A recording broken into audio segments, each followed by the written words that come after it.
guess we're going to do another small engine repair. Would you take a look at this piece of...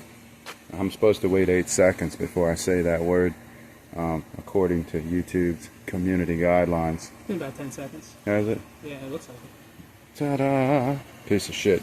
We're going to attempt to make a quick repair. Look, somebody bought this back in 2019. What are we looking at? 2-stroke slash 30cc slash 4-stroke. It's been redesigned as a 4-stroke, maybe for the environmentalist, and then put on a weed eater. Yep, looks like something that you'd see, I guess, at the end of at the end of an industrial age, the greatest age in America that it's ever experienced. As it's winding down for the new digital age, or whatever it is we're going into, that's pretty uncertain. Everything is made smaller and scaled back environmental wise, and then this is what you wind up with. You go from a real edger to this. Anyway, alright, so yeah, old guys throw stuff like this out all the time, and I understand now, as I'm increasingly getting to that age group of people that are bitter just about everything. Back in the day, I would have said, man, this thing is cool. You know, let's fix it. And we're still in that now, and that's why we have this channel. Yeah, if it ever should become, we're done with this, we'll just kind of archive the channel and it'll be, you know, a relic. But we're going to try to get this thing going. This thing was free, of course, like most of the stuff. It just falls in our lap. People don't want it anymore. It's cheaper and easier to go out and buy a new one than screw around with it. I'm guessing by the blade, probably only got, what, 2 summers maybe at the most. Looks pretty factory. The wheels aren't worn out, and the exhaust is not really discolored too bad, as another telltale sign. So let's take a look. Something to make a video on, guys. You know, we're always working on the big stuff. We got to have some of the little stuff here as filler, so bear with us if you don't really, you know, if you're waiting for the big stuff. It'll be here, it'll come back out.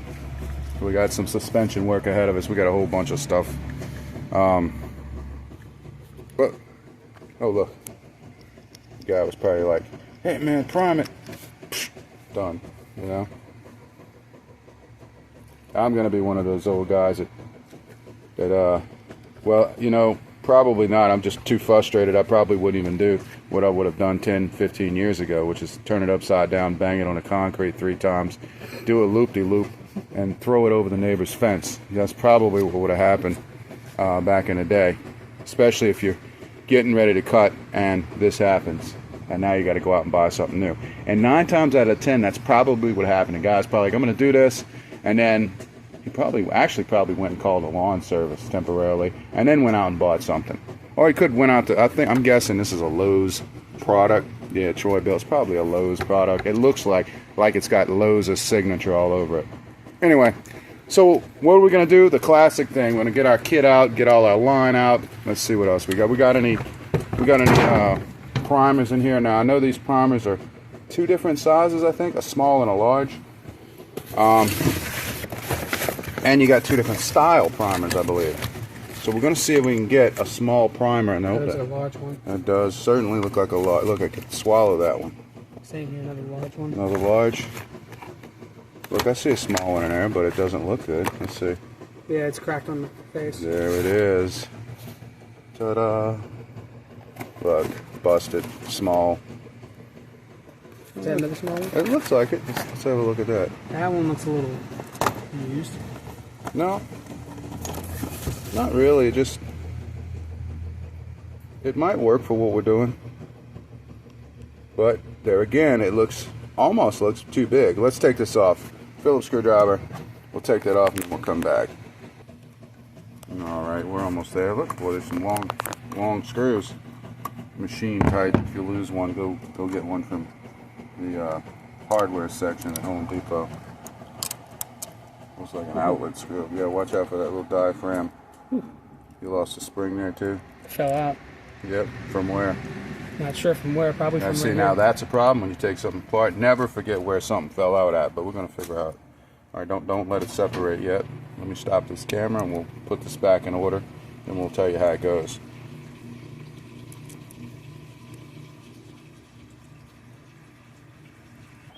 All right, looks like our spring. It's pretty self-explanatory. It looks like if we take a spring and stretch this out a bit, stretch our spring a little bit, we might be able to get it to stay where it belongs, which is, you see right here? Yeah. Get it in there on the carburetor base itself. There. Now let's see. We're using it to stay sprung out so that it can stay in there temporarily, so that we can put this plate back on. You see the spring looks like it touches against this plastic diaphragm / gasket, which the reason why I hate weed eaters and weed eater type engines, because this is the first to go, first to clog up, first to cause a problem. Besides, they're great if you don't get dirt in them, but also with ethanol, gasoline eats all this rubber. The ethanol does. It helps dry it out, eats it quicker. So, you know. So where were we? Okay, this. We wanted to change this.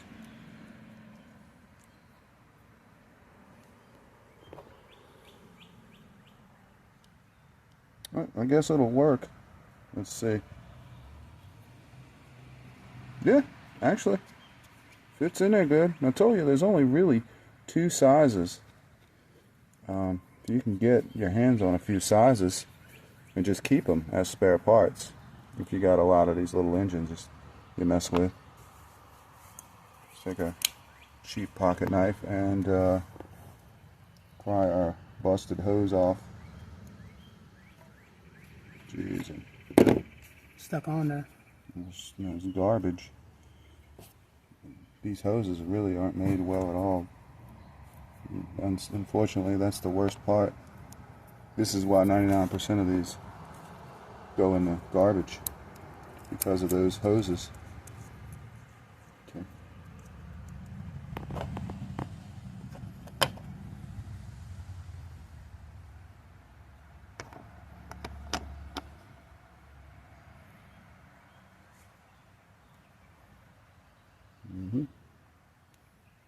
What are we looking at here?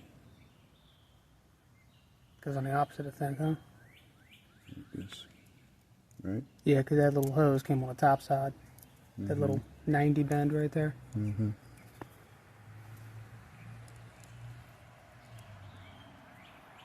see.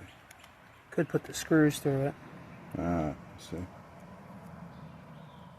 I was wondering why this wasn't closing all the way, because it's going to mash the rubber against the plastic here a little bit, and that's fine. That's probably what you want. You need it to make a seal.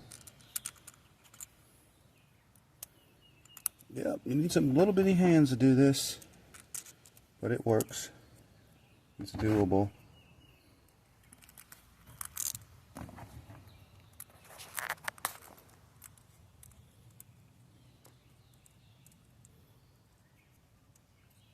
Yeah, getting old sucks. Just thought I'd drop my feelings on camera real quick. All right. Anyway, we'll screw this back together and we'll come back.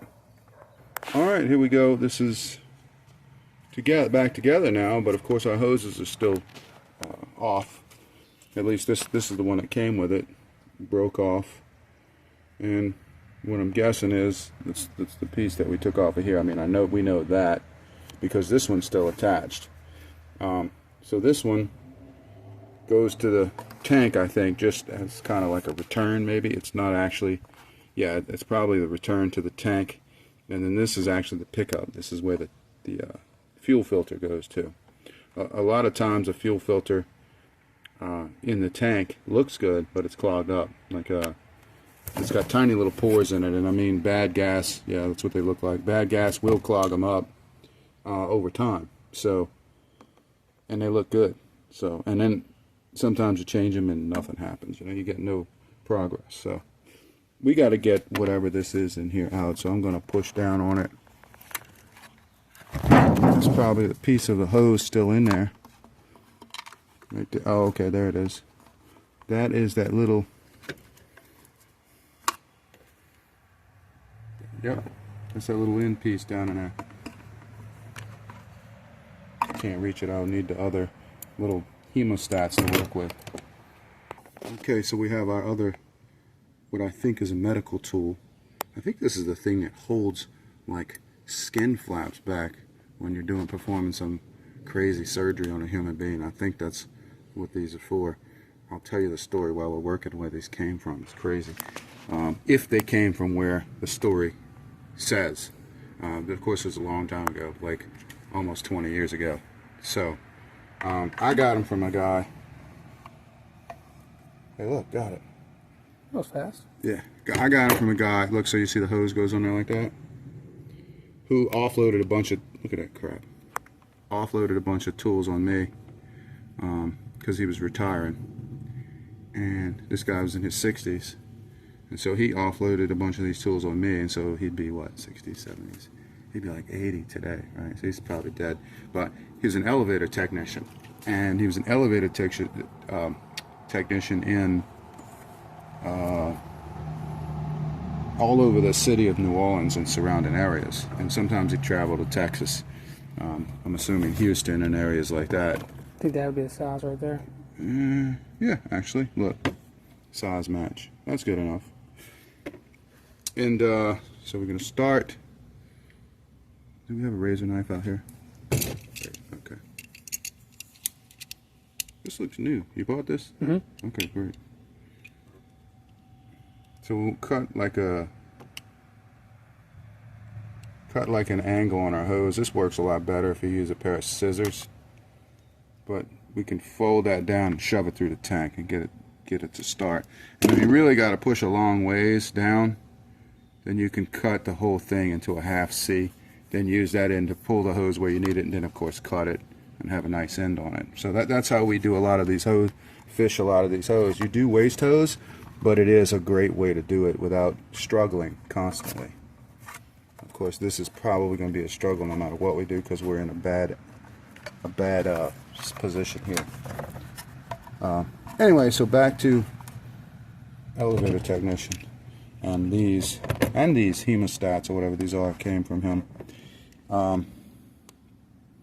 He said they came from a hospital that was shut down when he got them. The hospital was completely shut down, and that hospital, he said the technician over there, not the technician, the whoever who does the maintenance technician over there for the hospital, he's friends with him. He said, yeah, I got some of these tools that came from one of,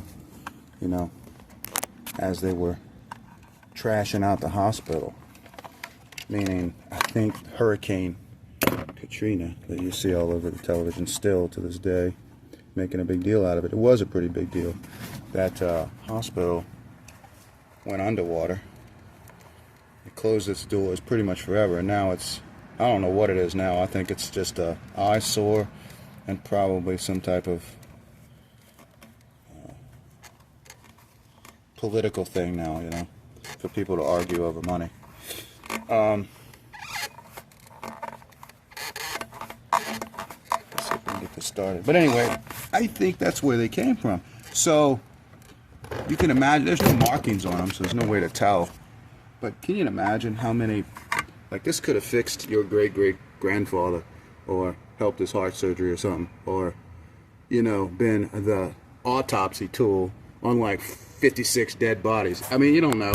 And now it's working on this and all the other things in between. I just thought it was pretty cool for you to know that story, because every time I'm using these, I kind of get the creeps, So, I don't know. But it would make sense that the dude who gave these to me would have had a need to take these for a reason, because he was into, before it was kind of legalized, that kind of stuff. So that kind of makes sense. But when somebody else sees them, they're like, hey man, you got those for? No, guys, it's not for that. It's legitimately for what you see me using them for, and that's all. That's it. You know, there are more advanced tools today for that other kind of stuff. You know, shoot. So we're gonna have to sacrifice more hose. We're gonna have to actually cut probably way up here until we can see it going down there, and then we can grab it. And that's really the pain in the ass of all these weed eaters and these little tedious engines, is getting the hoses back in the tank and how to fish that through. Well, this method has always worked for me. Like I said, it's much easier to use a pair of scissors, because you can just cut the hose right down the center and just leave a sliver of it on there and use that as a fishing string, you know, to grab hold of and pull. So yeah, crazy, huh? Anyway, I like those little stories, especially when they are true. Now, is anybody from charity going to come and say, hey, I recognize the tools that I used, you know, back in the 40s? Probably not. Is anybody going to say, hey, you know, the statute of limitations of that are never up? You know, that's a capital offense for you to be holding something like that. No, probably not. But you know, today, with today's fact checkers and factoid dummies and stuff, and the world that we live in is absolutely insane, and all of that shit that shaped a generation like that, you know, it came from the fucking internet. It gave people used to have to grab an encyclopedia to learn shit, and it was cool not to know shit. And if you knew too much shit in my day, people called you an asshole or an idiot. They were like, there's that fucking know-it-all, we don't want to talk to that guy, get him out of our group. Like, find an excuse to get rid of him. And nowadays, correcting someone in public or doing some factoid, or when you're dealing with the lady at the bank or something like that, and you're like, no, that's not true at all. In fact, it's like this. It has nothing to do with it. It has nothing to do with what... place. Exactly. That just is the norm today. And that's insane, people. That comes from... You wanted to know what would happen when you let kids have unlimited access to the internet? That's what you get, right? So now you get lawyers like that.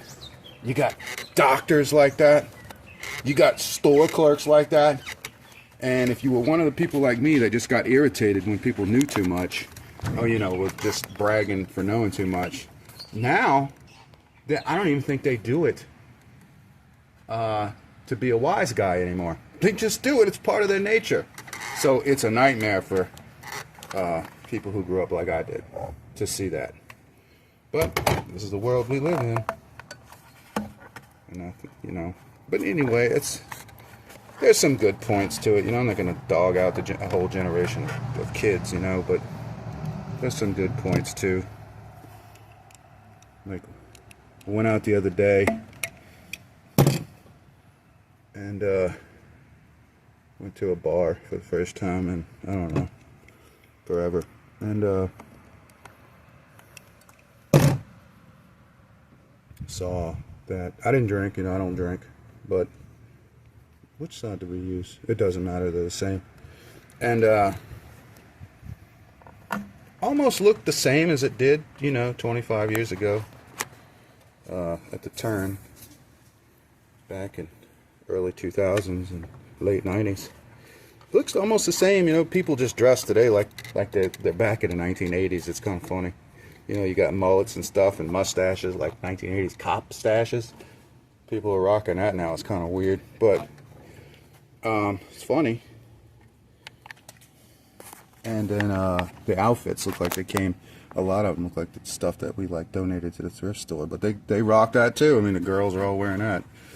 And one thing I will say, in the 90s, everybody was kind of oversexed. What I mean is, you know, soliciting sex all the time. This generation seems really conservative about that. Like, I don't know if there's a government program like they have in prisons that feed them stuff that makes them not want to procreate or mess with each other, but sort of seems like that when you're out. And it's not just because I'm old and I'm the old dude sitting there. I'm watching all these young dudes.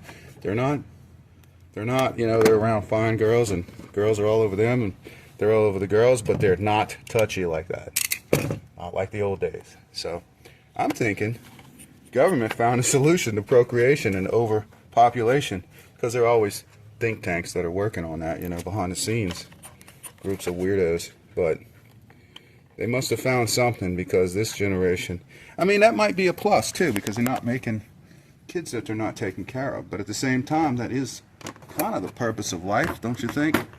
To bring life into this world. So I don't know, it's not something that man should be messing with, if there is a such thing. But this generation, I don't know why. Maybe they've spent too much time on the internet figuring out too much shit, and then they're like, oh well, we probably shouldn't procreate. All right, so look, I mean, that's back together for now. We probably should opt in to replace this line here, and I think we're gonna get some gas in here and test it first. Yeah. All right.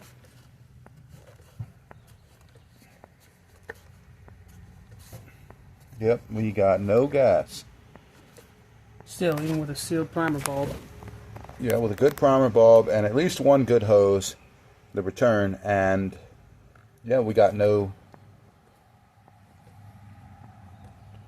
fuel. So it's either one of these diaphragms in here that's not doing its job, like two-way, one-way situation where it's leaking back, or we got a clog somewhere in this line, or somewhere in the carburetor. So next step would be to replace this line, unless it's creating a lot of back pressure and gas is coming back out of here. Yeah, got some gas coming out of there now. Yeah, that's what I thought.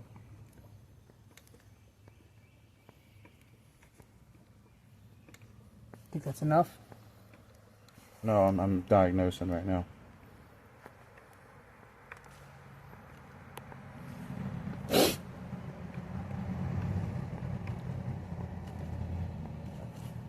Should be sucking it up.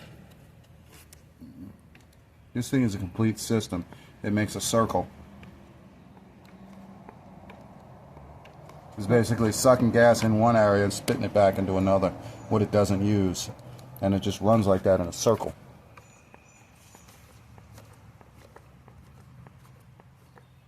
Okay, we'll try the other hose and we'll come back. Alright, we're just basically just basic stuff here with matching the hose lengths and replacing it right here. So that's that. Making sure all our line is good. We replace this hose. This one we put on there. It looks a little too long, but I'm gonna leave it like that because we might need to cut a piece of it off. You never know. And then I guess we'll go after this line down here. Alright. Alright, let's check the filter here. The only problem with putting gas back in this thing is, remember, chances are you're probably going to have to remove the gas again until you get it right. That's the part that probably try to remember when you fill it up with fuel. Oh, man. This is probably the part where you should light a cigarette up while you're working on it, huh? Back in the old days I would have, but Disclaimer, don't do that. gas isn't as flammable as it is on the movies. It just isn't. I mean, you could remove smoke and just put it out, and that's nothing. Look at that. You see that sticky substance on the filter? Yeah. I don't know what that is, but we're going to have to get rid of this. Look at this. Look. Just stretched out. Okay. Hey, Laffy Taffy. Well, alright. Yeah, probably need to replace that. Alright, I hope we got enough hose. Dog. Alright, so when you get to an end, this is what it should look like. I mean, when you finish your hose, this is about what it should look like. We'll pull some of these back. Okay. And we know that went on there as the end, as sucking in from the fuel line. And then this is the newer filter. This filter is oversized. This line is used. I took it out of another tank that I think the engine burned up right after we replaced all of this, so we saved it. I guess I just pulled it out real quick. So we're using a used piece of line here. We'll probably replace that in the future, but this is all we have for the video, so we'll shove our filter back in our tank there. And then we have our line on here. And then we have this one off. We're going to put that back on. This. Okay. There. Alright. So let's see if we get anything. Wow. We're not. Okay, so next step is to take this back off and look for a clog right on this port here as it's going in. See if there's any problems in there. Okay. Alright, we're back again, taking this thing off. Pain in the butt. Again, 10, 15 years ago, in the middle of trying to cut grass, this thing might have went over the neighbor's fence. But here we are, repairing it for a YouTube video. Alright, this front line was over here, we remember that, right? This went to, Spot. yeah, to the filter. And then that was to pump it back in the tank, the return. And then this was the extra line that usually you don't have on most weed eaters, that feeds the other side of the carburetor where it needs to go. And then remember that spring there. Remember that? Man, these diaphragms could... Okay. Screws still got some threads. Okay. Alright, good. Our spring is in place there. It's not shooting out on us. Now remember, we had a clog. We think we do. Right here. Gas is not getting through. So let's inspect all the way through this block. And once we get through this block, we can look over there and see if it's that.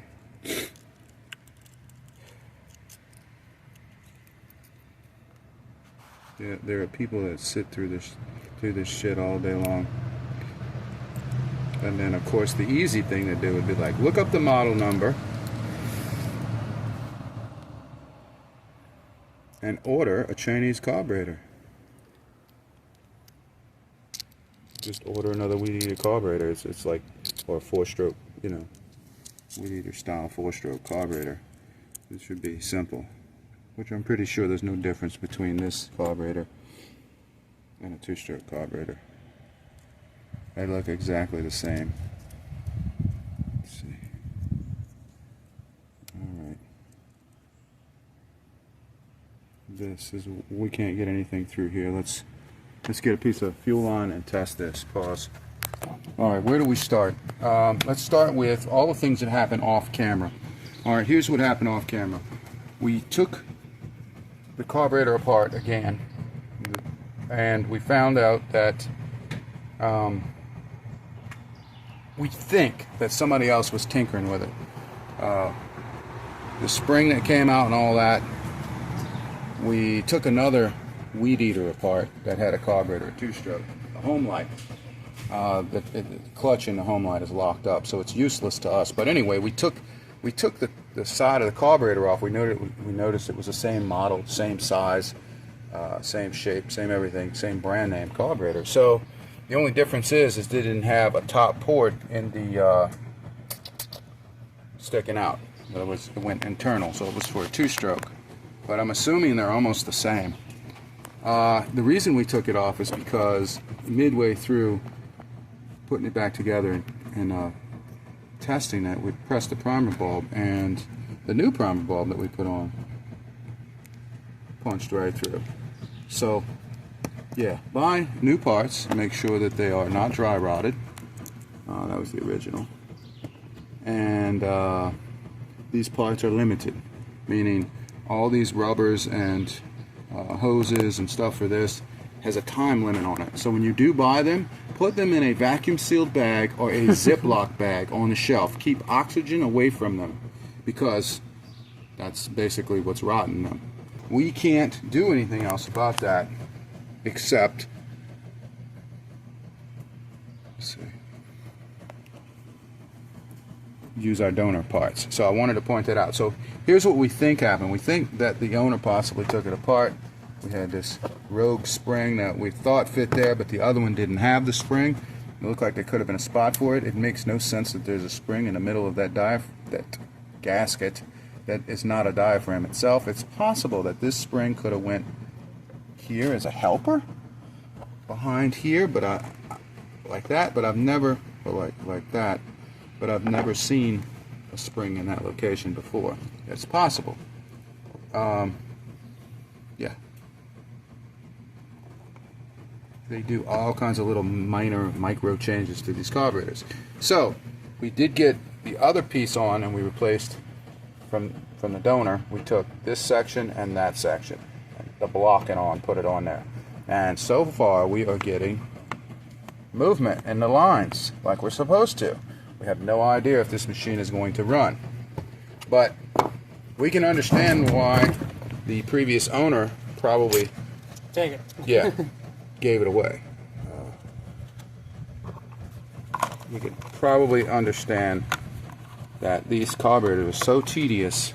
So what can we take from this in the end? I'm thinking you probably should just buy an entire carburetor from Amazon in bulk. You know, buy like 3 of them. Maybe you'll get lucky with 1. But the price you would pay for that, instead of going out to buy this again, you know, maybe every 2 years you could take it out of the Ziploc bag and put a new carburetor and hoses on. I mean, you might want to devise a system like that if you're going to keep some little end of a dynasty. Machines. Yeah, this doesn't even belong in America's, you know, what America really stood for. This machine here is an insult. But at the end of a dying dynasty, this is what you have left, and you might as well get the replacement parts for it. It looks like it belongs to a child. Look how short it is. It's ridiculous. We'll come back and we'll see if this starts. All right, at this point, Going for the exhaust. you know, at this point, you might think, why are we still doing this video? Why is this thing not over the fence into the neighbor's yard, beat up with a sledgehammer, then shoved in the burn barrel, all that stuff? Because this thing at this point is an aggravating prick. Now it's a challenge. Now it's an unofficial, official challenge. It's aggravating now because we've got it to the point where it'll try to start, and it does run a few revolutions, but it's very quiet, like it's getting, like nothing's coming out of the exhaust at all. So obviously the first thing we're going to do is check and see if maybe the exhaust was clogged, the pipe was clogged. That happens on some 2-stroke models, so why not maybe the 4-stroke? Maybe some idiot turned it on its side while it was running and dumped all the oil through, and like a 4-stroke does, starts smoking. So maybe, and then you had this run right here from the past, so it said we should take this off. So off camera, we're going to check and see if this is plugged up. Oh. Alright, so we put the exhaust pipe back on, or the muffler back on. It's not clogged up at all, unfortunately. Now we're going to go after the Micro Machine spark plug. And it's pretty good. And it is saturated with gas. Oh, these things are made, churned out by the trillions in a factory. You know, in a cookie cutter mold. These things are garbage. These plugs are horrible. And look at that. Should we test for spark? Yeah, we can. I mean, we know that it's sparking. We just don't know what color. Here, check it.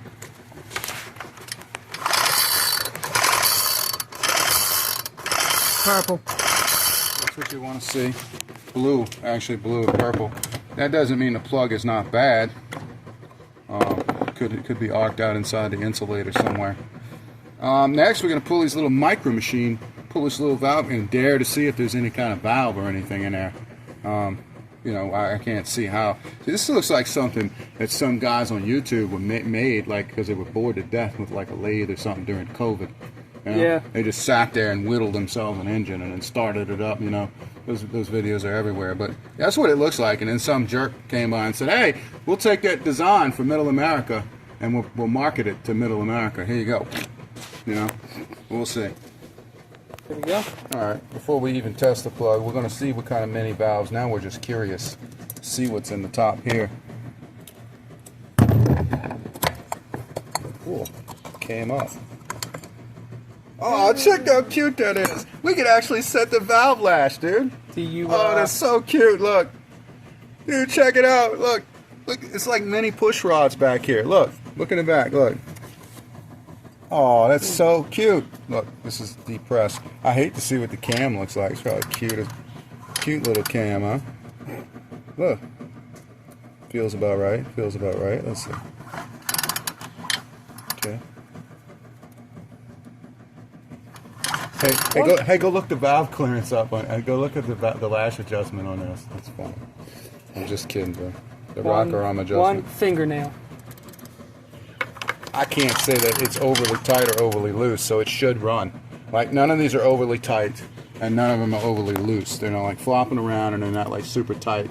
So it should run. There's no reason why it shouldn't run. They didn't even put it like a gasket. Yeah, reusable little. This thing is fully serviceable. O-ring gasket. Yeah. How much does this thing cost? I don't know. I have no clue. But it's cute. I mean, that's cute. Imagine if we put that on like you know, these people they can't afford to drive automobiles anymore, so they're turning to the alternative. The moped engine. Yeah, he's put some of these on, you know, next to it, compete with an e-bike, you know. All right. All right. So this is the best we can get out of it right now. And the throttle cable's frozen, so I gotta manipulate it. Go ahead.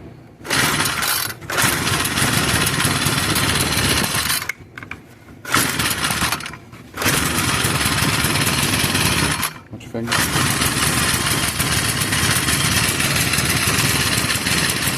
If I let it go, it kills. Now that's the best we can get out of it so far. I'm gonna take a guess and say. You take it as a victory? Semi. I mean, we need to go after. We need to go after whether that spark plug is bad. That spark plug could be bad, limiting what we can get out of it. We could also have a problem somewhere else, you know, with shit arcing out in here. So we need to look at that. Yeah. Well, I don't know. Kind of. Here. Now, if you were in a repair shop, how much would you charge to fix that? I wouldn't. I'd throw it over the neighbor's fence. Because this thing's probably like 90-something bucks, right? I don't know. You know, no telling.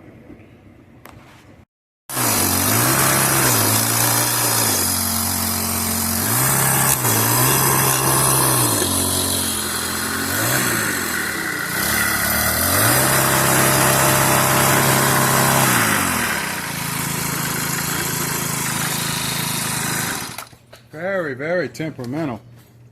Very temperamental.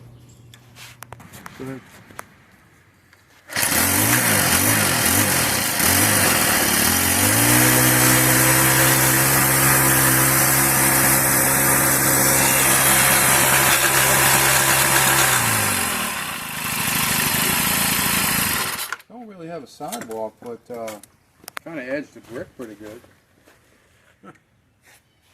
It works. Yeah.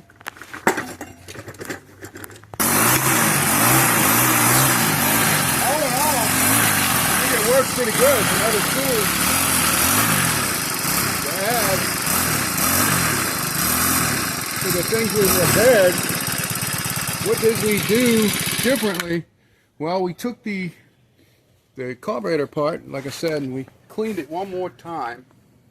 We took that metering block off, or whatever that is, that aluminum block there off one more time, and we unplugged the holes with a thin wire wheel bristle, a metal poker, and got trash out a little bit at a time, and we were able to get it to running up to this status. So what was the moral? These carburetors are unbelievably temperamental.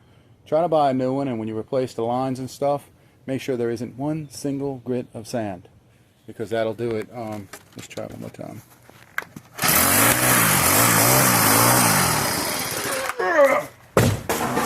Still gave it to the neighbors.